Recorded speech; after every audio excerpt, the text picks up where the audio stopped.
Écoute ceci. Dans le livre des Proverbes, chapitre 14, le verset 10 dit ceci. Le cœur connaît ses propres chagrins et un étranger ne saurait partager sa joie. Le cœur connaît. C'est le seul cœur qui connaît ses peines. C'est le seul cœur qui connaît sa joie. Et Dieu dit, un étranger ne saurait partager ta peine ni ta joie. Et quand Dieu parle d'étranger, Dieu ne parle pas d'une personne que tu ne connais pas, avec lequel tu n'as pas de lien de parenté, rien du tout. Non. L'étranger dans ce contexte, c'est tout être humain, je vais dire tout être humain à part toi seul. Dans ce contexte, tout être humain à part toi seul est étranger. Parce que ton cœur à toi, c'est ton cœur à toi.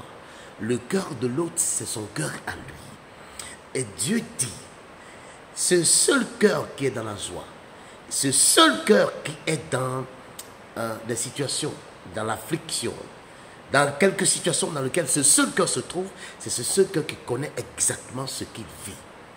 Donc vous comprenez que personne d'autre ne saurait vous apporter l'aide qu'il convient quand vous traversez des moments difficiles. Ils vont essayer. Ils feront ce qu'ils savent, ce qu'ils peuvent faire. Ils diront des mots qu'ils peuvent dire.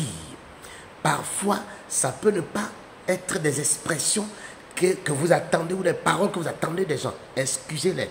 Parce qu'ils ne savent pas exactement dans quoi tu te trouves ou comment tu es en train de souffrir ou quelle est la profondeur de ta joie. Tu peux être marié. Ou peut-être que tu es marié même. Ta femme a un cœur, toi aussi tu as un autre cœur. Donc même ta femme, même ton mari, même tes enfants, dans ce contexte précis dans lequel Dieu parle, sont étrangers à ça, étrangers à toi.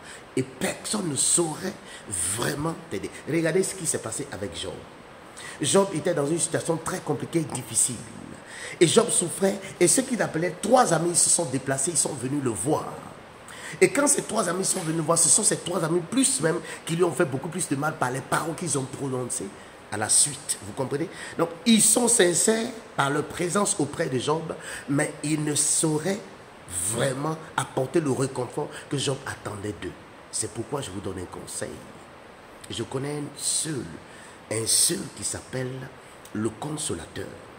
La Bible dit que dans 1 Corinthiens chapitre 2, après du verset 10-11, il n'y a que l'Esprit de Dieu seul qui sait les profondeurs de cœur de Dieu, mais aussi les profondeurs de cœur dans lesquelles il habite. Pourquoi il peut le savoir? Il peut le savoir parce que quand il habite ton esprit, qui est ton cœur, vous devenez un. Vous avez le même esprit, alors il comprend exactement, il saurait véritablement comment te consoler, comment participer à ta joie. C'est pourquoi je veux t'indiquer une voie à suivre, toi qui suis ou que tu passes des moments difficiles. Je connais quelqu'un qui peut t'apporter le consolateur, Jésus de Nazareth. Frère, quelle que soit la situation dans laquelle tu te trouves, tourne-toi vers le consolateur. Il te donnera des expressions, de mots qu'il faut pour te relever de ta situation. Tu peux te sentir abandonné par les hommes. Les hommes peuvent ne pas te comprendre, mais lui te comprendra. Fais-lui confiance et va à lui. Et quelle que soit la situation dans laquelle tu te retrouveras, il est à même de t'apporter ou de te dire des expressions qu'il faut pour te relever. Que Dieu te bénisse et que t'aide à sortir de là.